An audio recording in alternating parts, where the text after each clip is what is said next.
What I want to do today is just show you a different perspective, okay? We've been doing a lot of research for the last 2 years. We've been looking at something that's called the free man a position, if you like. And we've been looking at a number of different ways, and a lot of people have brought a lot of information over the last 2 years to this. It's basically a website, would you believe? That's what it is.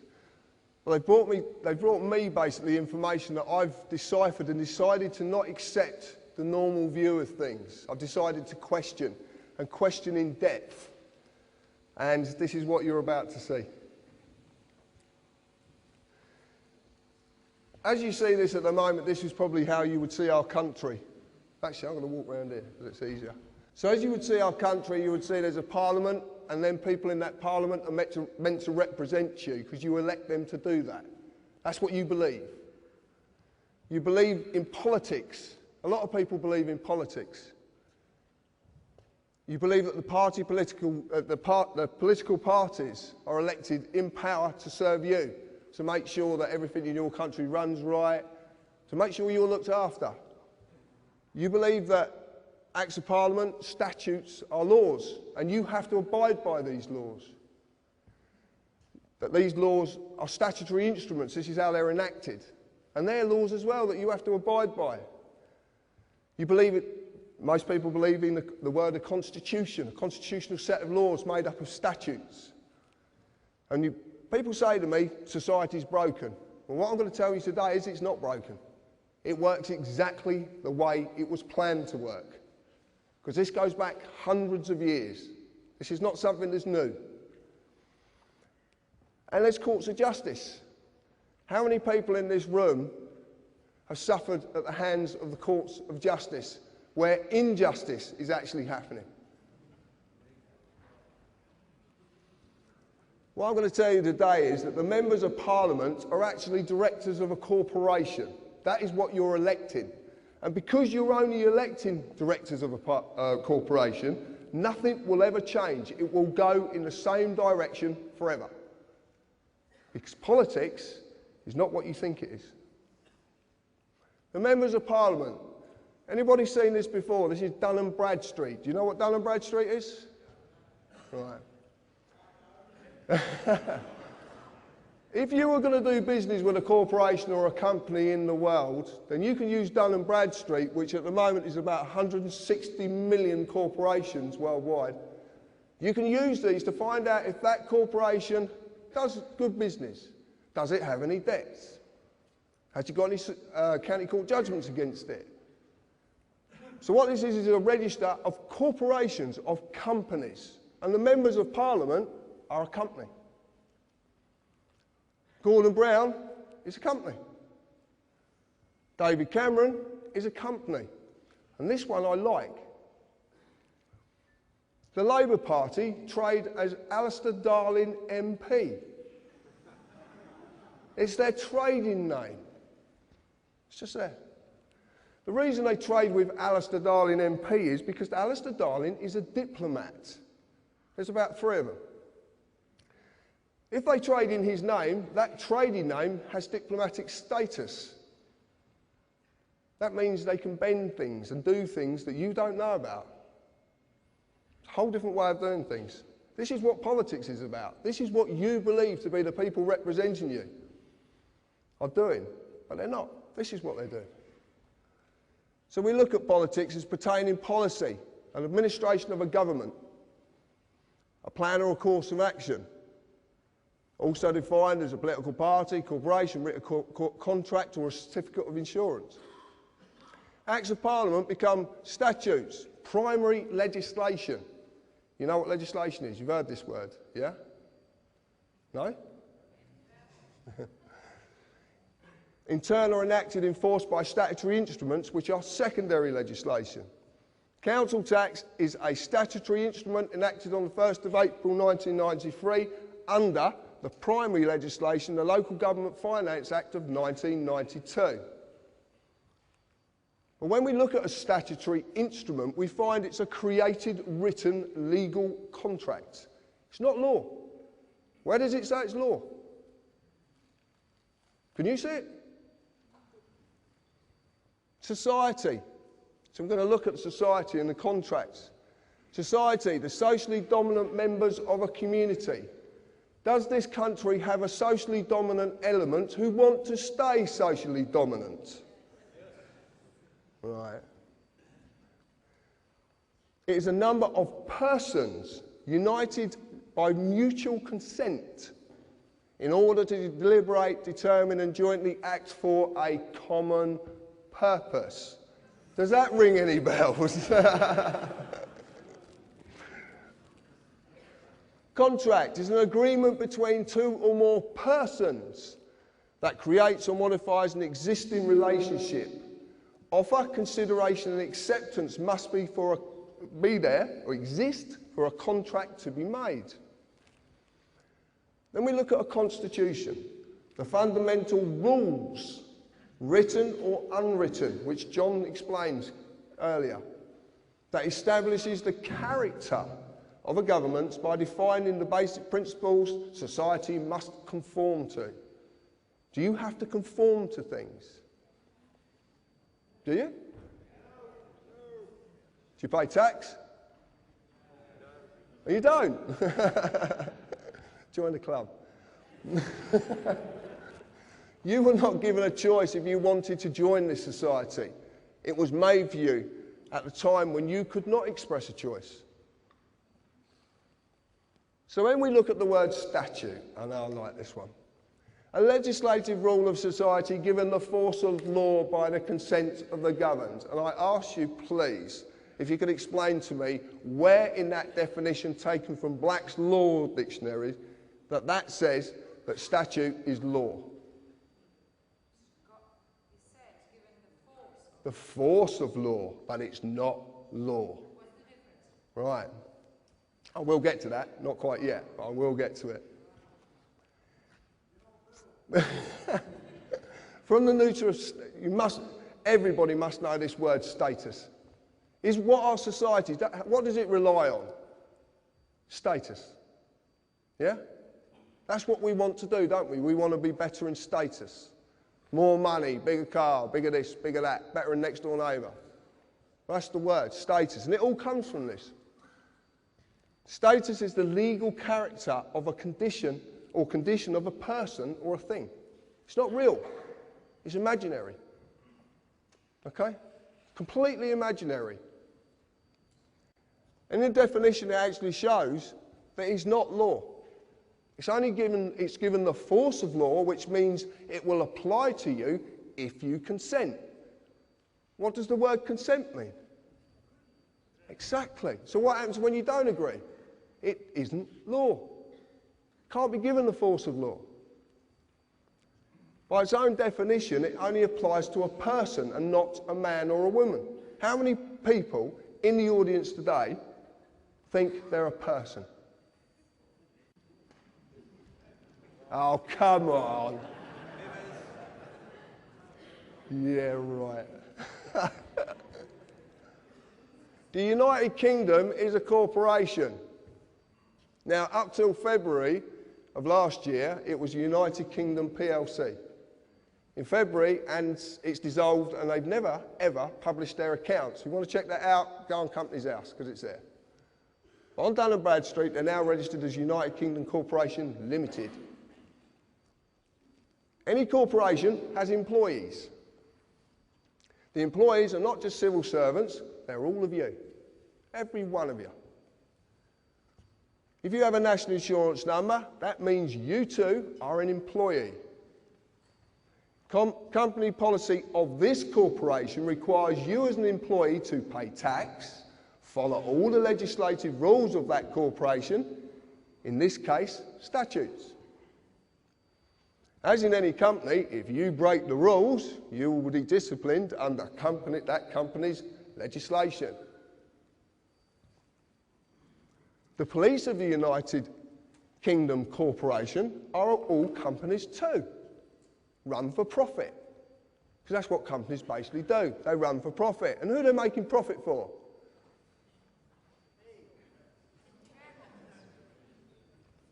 Directors, shareholders, they all want a profit. And where does that profit come from?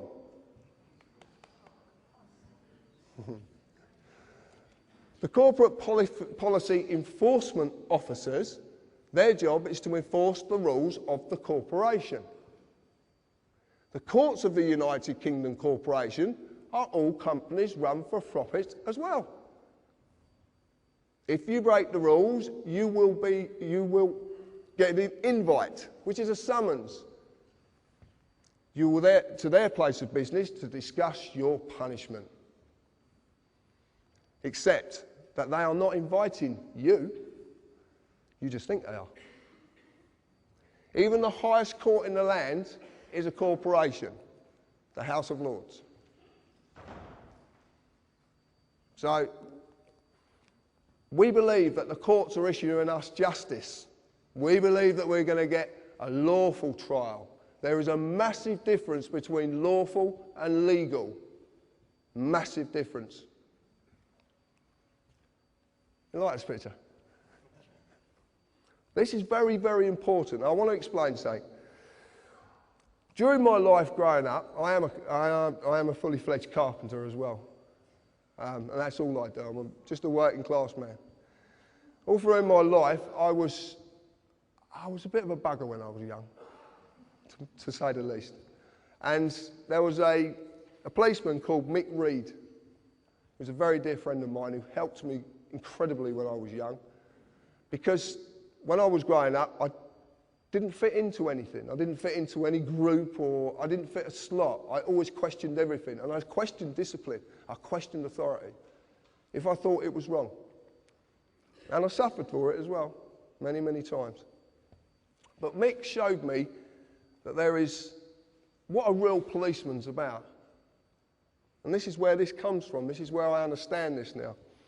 A policeman, a human being, his duty under common law of this land is to serve and protect every individual in this land. You've heard Albert say this today. That is his duty. That is what he does his job for, to serve and protect and never, ever delay right or justice to any individual in this land. That's their job. They must uphold the common law. But they have a fiction attached to them called a police officer. Now, if you look at the word officer, it comes from the corporate world. What's a CEO? Chief Executive Officer. It's all officers. They're unbelievable. This man on my right is who enforces statutes on you. This man protects you. But the trouble is, the boys in blue, who I've got all the admiration in the world for, because I've got a lot of friends in the police force, don't know the difference.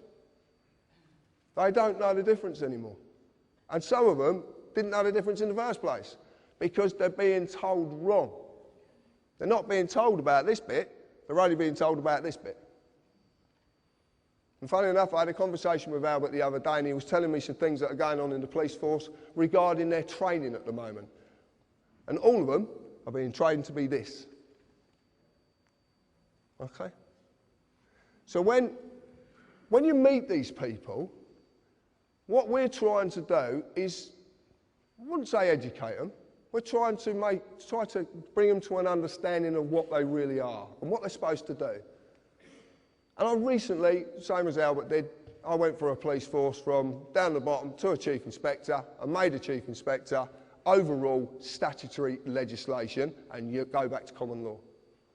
Anybody can do it. You've just got to know the language to speak, because there's a language they're using against you that you do not understand.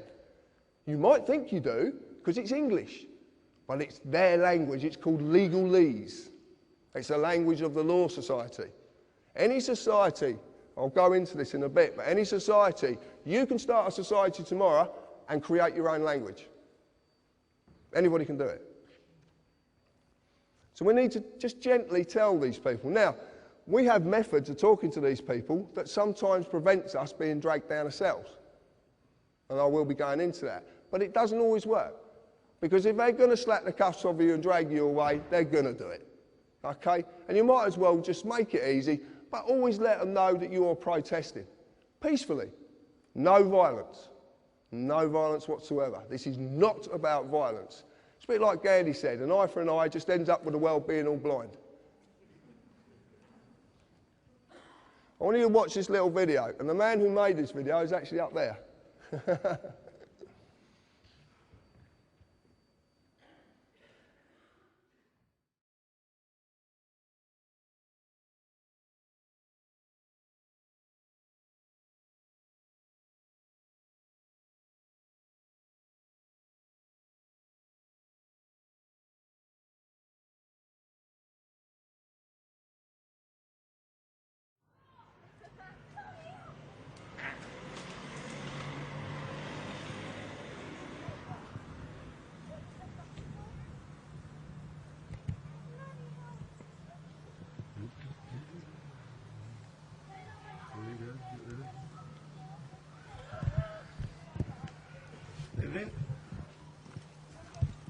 Put the camera down for Can I us, help mate. you?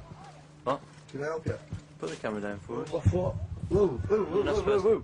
I'm in my own garden here, mate. Okay. What, Is you it come offence bursting for you to down? be filming the police? It's not an offence at all. It is, sir. No, it's not an offence at all. No, I'm a filmmaker, mate. I know the laws. I've been doing this for years, mate. I film the police all the time. It's not an offence. Okay. We're telling you. What section is it an offence under? Okay. It's an offence, sir. What section is it an offence under? I'll find out for you. Can you switch the camera off? No, I can't switch my camera off. It gets better. I promise you, it gets better. If you can't read it, I will explain it after. I'm not doing nothing wrong. I'm in my own garden. You've come round our path. I do this all the time, mate. Get this in as well. Get the mobile phone, the solicitor. Mate, this is a free country. You're entitled by law, yeah? Sarge, just quickly, we've just done a stop check on the Welsh Farm. There's a gentleman here that's filming us. Yeah, he's in his own garden, minding his own business, and the police have just come over here intruding on my privacy, my liberty, my freedom. It's not illegal. I do this all the time. I film the police all the time down here. I film the inspector at the meetings, mate. I think you've got it wrong. What's your name? Sorry, sir.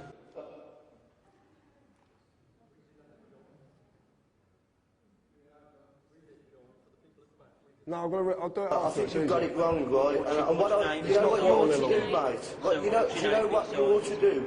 If you don't like me filming you, you do what I do. You go to see the MPs, yeah, and get them to bring it up in Parliament so they can change the laws. But don't come and harassing me over it. Sorry, sir. It doesn't matter who I am, mate, you know. You're number 58. You know. I'm not doing anything wrong at all, mate. Nothing wrong at all. You just took it on your own head to come over and harass me, you know. This is England, mate, you know.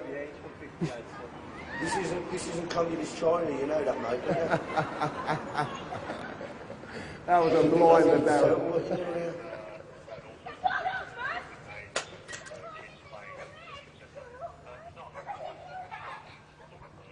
Yeah, it's not an offence, mate, see. We can more pick that up better than your ears. I said my camera would pick it up better than his ears. Pick what up? It doesn't matter. What do you mean, pick what up? It doesn't matter. You're just trying to make an issue here and I'm not biting for you. I'm not doing anything wrong. What did you say? I'm not doing anything wrong. What have you just said to that? It doesn't matter. I'm not doing anything wrong. I haven't done anything wrong. What are you trying to make an issue for? I've not broken no laws. You come over here harassing us, mate.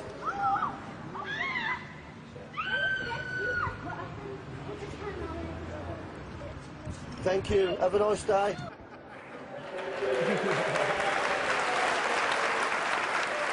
Thank you, Darren, for that. Just as this plays out, I'll explain what actually went on there. Actually, I'll get this to stop. Oh, actually, you don't need to see that yet. Oh, you can, actually. Right, just to let you know, all the police, I said all the police are registered corporations. City of London Police, up the top here, are registered. Northumberland, Gwent Constabulary, also trading as Gwent Police Authority. So they're trading, okay? They're trading. So that means they're companies who are trading for profit. But they need to generate that profit. And how they generate that profit is enforcing statutes on you. That's how they do it. Not law. It's policy. What you saw there in that video was 2 police officers trying to get a man to give his name and his address. Because in the world of a police officer, they can only act on you if you contract with them, because it's the world of contracts. Remember, the statutory instrument is a legally created written contract. So they're contracts. He needs you to give your name and your address because he needs to act on your person, not the man or the woman. Darren, who would admit it as well, he stood up there, didn't actually know what he was doing at that time, and he's laughing his head off because he didn't. But the point is, this is natural. It's inherent. It's already in you. You've just been conditioned to not know it. That's all that's happened. When Darren wouldn't conform, what did the lady officer try and do? She tried to pick a spoil with him over any issue she possibly could find to try and enforce a statute. Now that is not a policeman or woman. That is not upholding the law of this land, the real law of this land. Okay, that is a corporate enforcement policy agent. So you now understand there is a big difference between the two, a massive difference.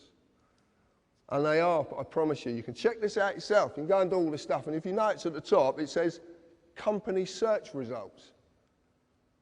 This is not something I've just made up on, I couldn't even if I tried. So what is legalese? It's a language that can be created by any society. Corporation can be such a society. Legalese is such a language. In English, it is English, but some words have very, very different meanings. Example, legalese is a language of the law society. Check it out for yourselves. One of the things I was going to say before I come on and I forgot is to say to you, do not take a word I'm saying as being the truth. Don't. Go and look at this stuff yourself, because that's the only way that you will suddenly realise what's going on. The truth is only the truth when you know, when you realise it. I could tell you all afternoon long, but until you realise it, it's meaningless. It's down to you to realise this. The examples. Must is synonymous with the word may. When someone says to you from a corporation, you must, they're actually giving you a choice because they can't force you. They're not allowed to, because it's not law. It's only policy. Summons is synonymous with invitation. When you get a summons from a court of supposedly law, you actually are being invited to a corporate place of business to discuss how much money you're going to give that corporate place of business. And you won't get an 8 for it either. Understand is synonymous with stand under. If I say to you, do you understand? And you say yes, that means you stand under me, which means you've given me authority over you. It's as simple as that. It's so simple. But this is a language you don't know. You don't know you've been spoken to by this language. Ministry of Justice, also traded as every magistrate's court in this land. The High Court of Judicia. All of them, every single one, is a corporation running for profit. Know who you are. If you go to court, which I've had a few accountants with, to say the least, it's a corporate place of business. And they will immediately ask you for your name. Okay? Your name. They will even presume to know who you are. And they will ask you as such. They would say to me, Mr. Harris. Mr. is the title of something with legal personality status. I was named by my parents, well, I wasn't called Mr. John Harris. Well, I don't think so. If I reply yes, guess what I've agreed to represent? A man cannot be acted upon by statutes. nor can a woman, a human being, a living soul. These only apply to the fictional entity which is the legal personality, i.e. Mr. John Harris in full caps or Mr. J. Harris. Every title in this land is a fiction. If you're Lord whatever, it's fiction.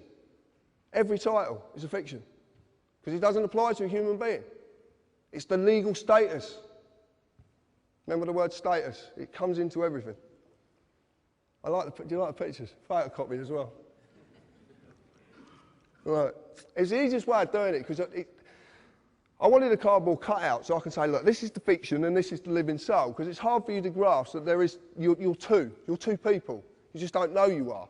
That's really, really hard to, really hard to grasp. Natural law and common law applies to me, okay? Inherent law. You don't need him to be told it. You know what's right or wrong. Do you not? You know, don't you? It's inherent. It's just there. Commercial policy, civil policy and political policy applies to the fiction, but they need that to represent it, because that doesn't exist. In the real world, there's an easy way of breaking this down. If you look at a company exists because a piece of paper says it's a company. But it's not real, is it? It's not in the real world. It's just a piece of paper that says this is a company. Common law v. statute, rules and policy. I like this. The only basic principles that any people of any nation need to adhere to are those of natural law, which are mirrored in common law. Never harm or cause loss. It covers every eventuality. There is nothing it doesn't cover. Nothing.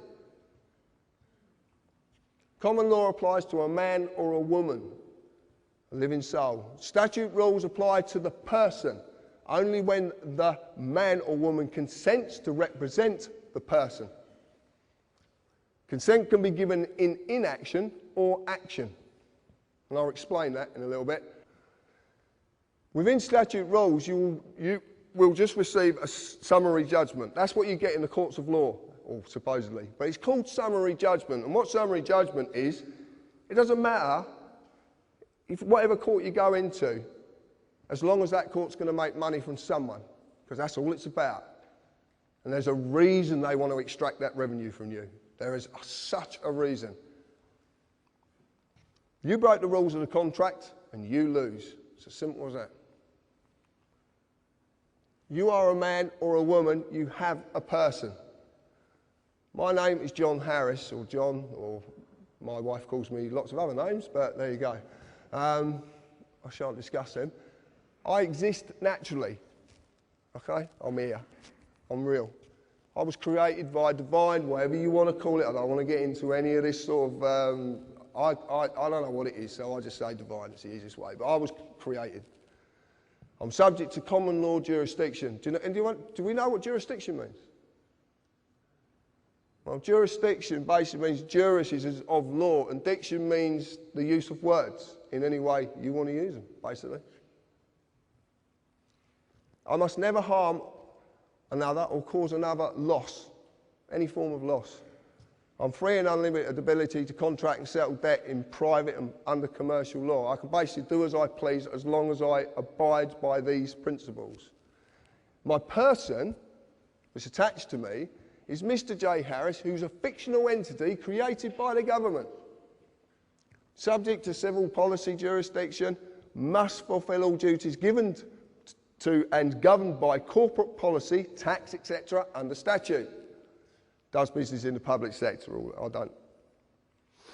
So what is a person? Okay. They're inviting a person created by the United Kingdom Corporation. They created something when you were born. You just didn't know because you couldn't know. Your parents didn't know and their parents before them didn't know because it's been hidden from you. Because it's too simple. That's the point. Our world is so bloody complicated. But it's not complicated. Everything complicated has a very, very simple foundation. Everything. I'm just simple. I just look at things simply. Your person was created when your birth was registered and evidenced by your birth certificate. Man created government, which in turn created persons. Your person is not you. It is a legal fiction which you are falsely identifying with because you've been deceived. Massively. You don't get to say what its rights and duties are. The United Kingdom Corporation does. Like I said, you've been misled and you've been deceived. Let's define the word person. Includes natural person, firm, co-partnership, association, limited liability, company or corporation, legal personality. Well, I've got a problem with this. First off, the first one we had was how can you define person with exactly the same word because you're failing to define anything? And this is in Black's Law Dictionary, 8. If you look at person in Black's Law Dictionary 3, you'll see it's a fiction. Actually says it, it's a fiction. Because it's not real. It's not real. And I want to ask a question as well. Why would you need 8 revisions of one dictionary of law? For what possible reason? Why would the words change? But why would they change? A word means something and it never changes. So if it's being changed for a reason.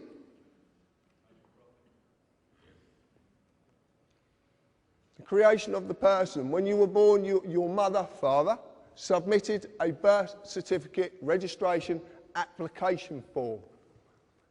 In the formulation of any limited company corporation, there is always a certificate of registration to create its legal personality. Your fictional person, known by Mr., Mrs. or blah, blah, blah, you can see it up there, is created by the same means. So this is interesting as well. People like, I couldn't believe this. When I actually found out, and this comes from Rob Bernard. Do we know who Rob Bernard is? Really? Yeah, good. I'm glad. Right. When you submit, you are bending to another's will. Okay? So you're bending, you're agreeing to bend to their will. When you register, you are handing over title ownership of whatever you're registering to whoever you are registering it to. You actually physically hand this over. And in doing this, you acknowledge the transferring of that authority. When you apply, it actually means you're begging. And when you beg, it's assumed you know what you're begging for and you know what you're going to give up. That's what this means. Most of the time, you actually volunteer an application. You actually volunteer. You're not made to do it. Did I make you get a credit card? But you submit an application. Everything in this, the whole world is created, it runs on submitting applications for this, submitting applications for that. I'm waiting for health and safety to say I can't put a pencil behind me because I'll get a splinter. But it's going to come, and you know it's coming. You know. That's why you're laughing. Right, this is the document. This is unbelievable. Right, this is, you've all seen this, yeah? You know what this is, yeah? Birth certificate. Right. You get a certified copy, you do not get the original, because that goes somewhere else. This up here, when you actually look at this, you look at this, and you get your own. When you get home, or you get your kids, whatever, get this document and look at it, because it's phenomenal what they've done. The name of the person's being created in capitalised surname. See the surnames in capitals, okay? It's a fiction. This is being created. That fiction is going to be created there. But what they need is, they need another fiction to do it.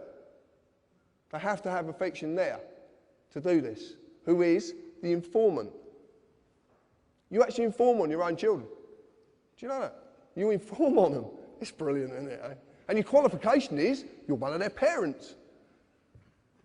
Mad, mad. And it's capitalised, it's all capitalised. And it is absolutely true. Look at your birth certificate, informant, the qualification needed, and it will say needed, and you inform because you are the father or the mother. What you don't know is that at the bottom there is a declaration. Now, a declaration is in common law. A declaration is a sworn oath of a man or a woman. And there's a reason that's on the bottom. Because without that man or woman being present, the fictitious mother or father isn't present. Now you're seeing that the person is attached to the human being. But to do this, they need the human being to be there. That's why there's a declaration at the bottom of it. And this, it says it quite simply. You have to be present to represent the person needed to create the new person's legal personality. I know it's a tongue, believe me, it's mind-boggling, but it really is. This is what we found. And it all makes sense. That's the point. This is what I want to tell you about it. And then you register it to a corporation. The General Register Office. Get your birth certificate and lift it up and you'll see GRO. It's a General Register Office. That's who you're registering it to. Registration and your children. And this is not funny. This is really, really true. Okay? To this day, registration still means the same thing. You hand over or you transfer the legal title to the body you have registered it with. As you have seen, the worst possible way this has been done is by the birth certificate. It's been abused. A simple show of this is do you have to mandatory school your children? Well, you do. And can you take them on holiday when you want to? No. Because what happens when you take them out at term time? I know people have received £100 fines for taking their kids out at term time, taking them on holiday. And they have to be vaccinated. The thing is, it's their property. You signed over title ownership of that child to the government when you registered it. You've got no claim to your children whatsoever. You just don't know it because you've been duped. If you want proof of it, the social services. What happens when you don't look after their property or they pertain you're not looking after their property properly? Linda Lewis, Baby P. What happens? They take the child away. And not all children are taken away because the child is in danger. Do not believe that for a second. Do not believe the propaganda because it's not true. And my friend down there, Mr. Gerrish, can prove this many, many times. What you'll notice is it says Social Services PLC because it is a PLC. And a PLC is a publicly limited company that has shareholders. And shareholders need profits. And where do they get profit from? Stealing children.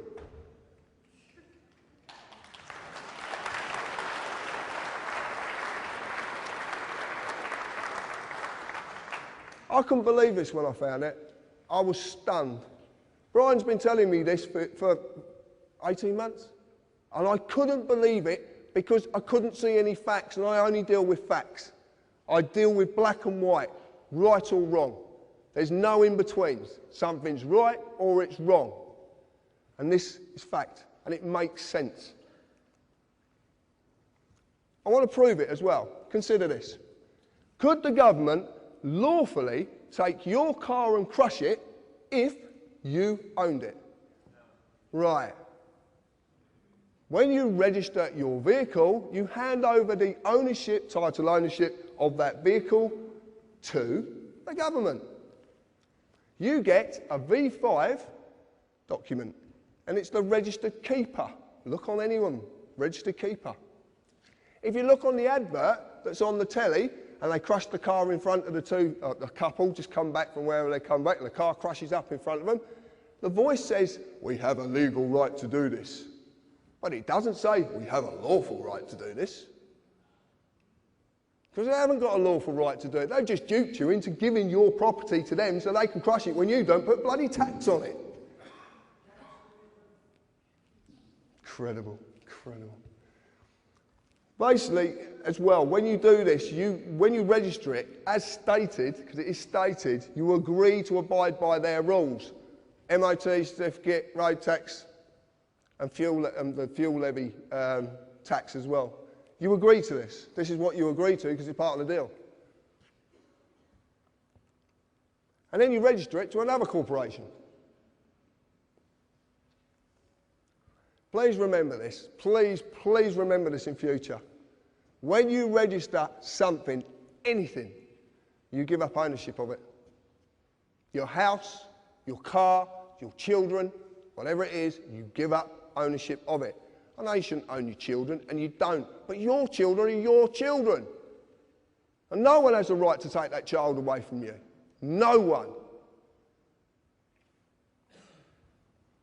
You get a certificate of title, and it's worthless. It's not worth the paper it's written on. Fixed penalty notices. So why are there so many fixed penalty notices? You get a fine for filling your bin up too much, or putting it out on the wrong day, or sticking it in the wrong position. Speed cameras, sworn documents. Well, what are these notices in the real world? They've been issued by corporations.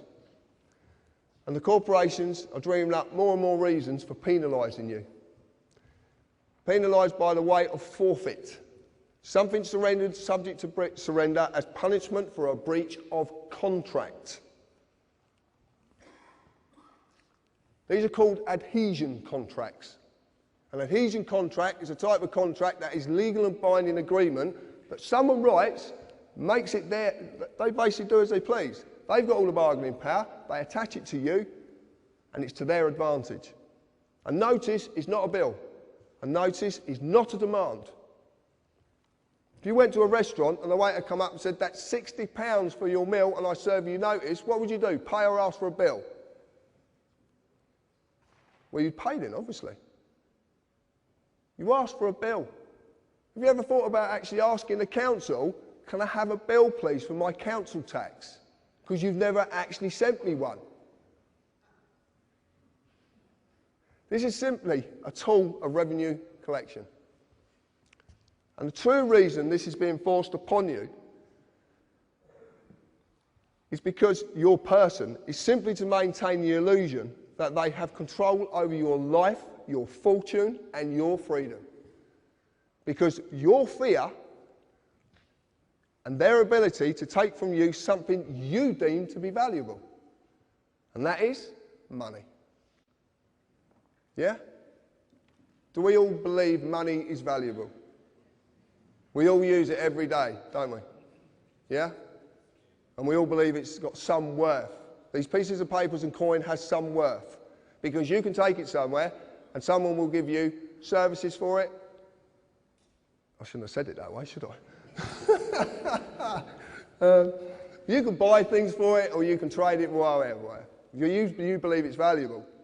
But have you ever asked yourself this? Have you ever asked this?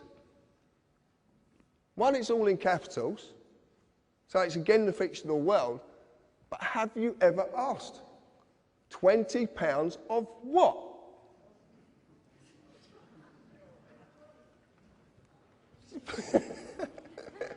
It's true though, isn't it? Of what? Go and ask the Bank of England, you'll get kicked out.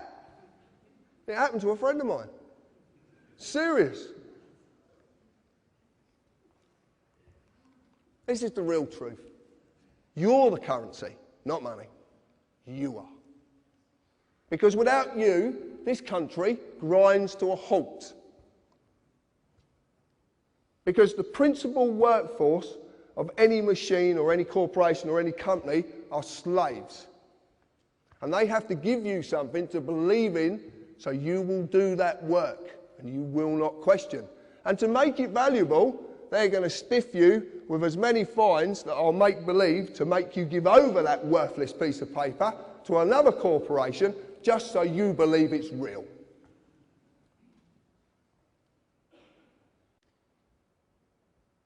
No?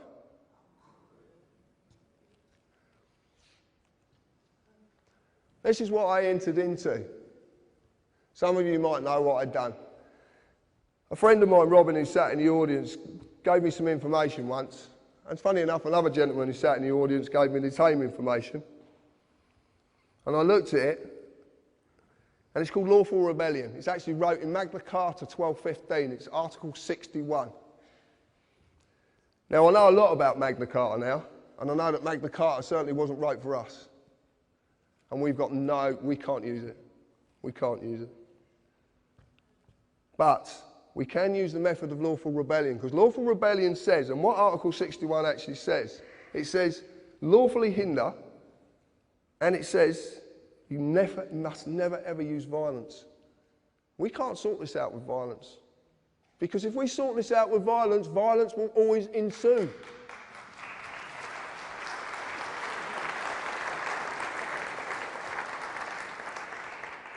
We have to do this peacefully.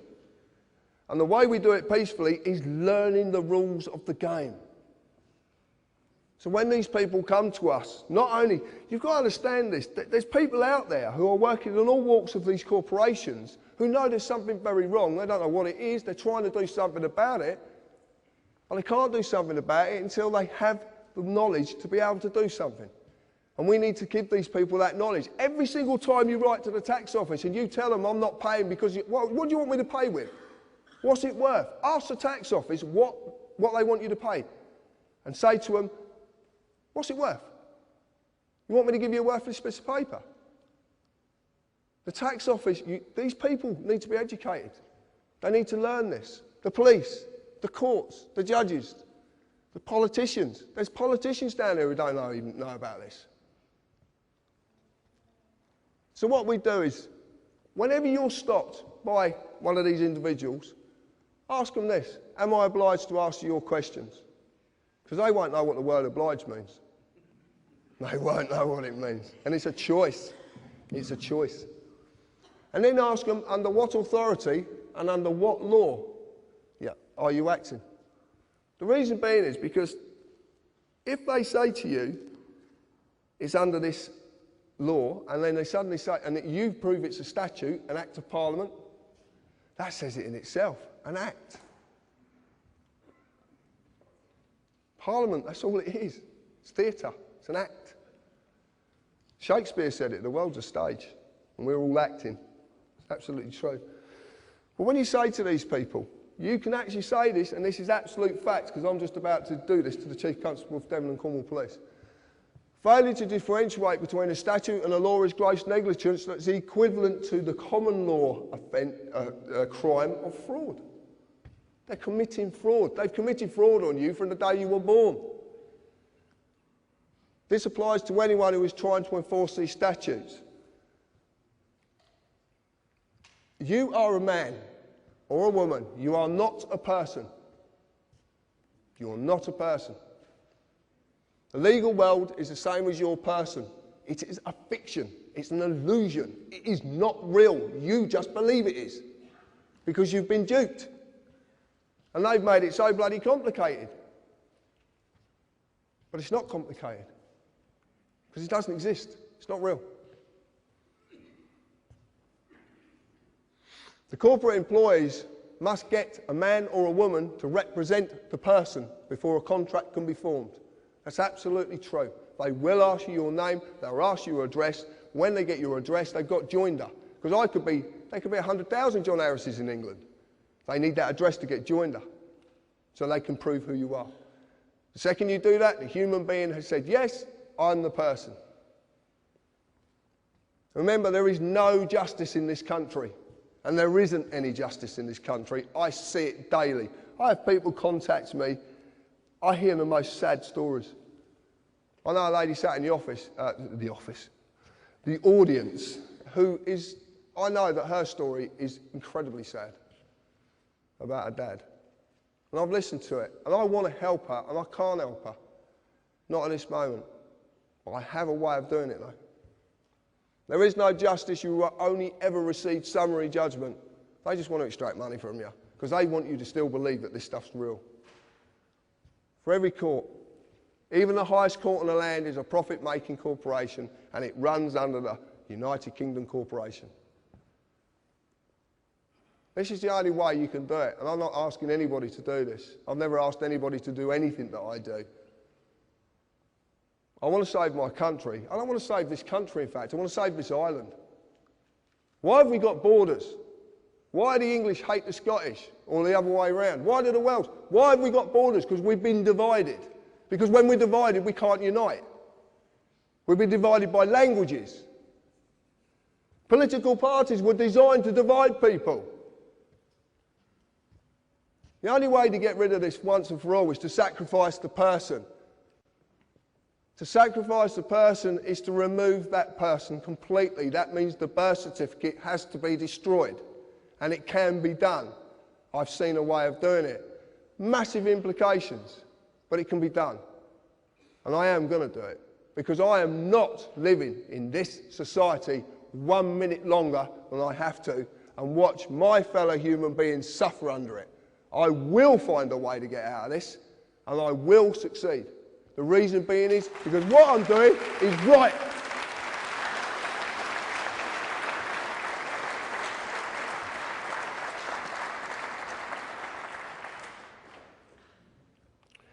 It breaks my heart. I could wait for the world.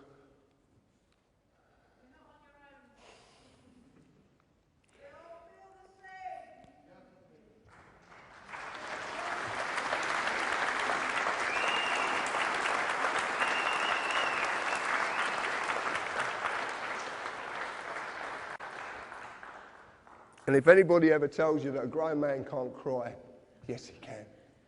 Thank you.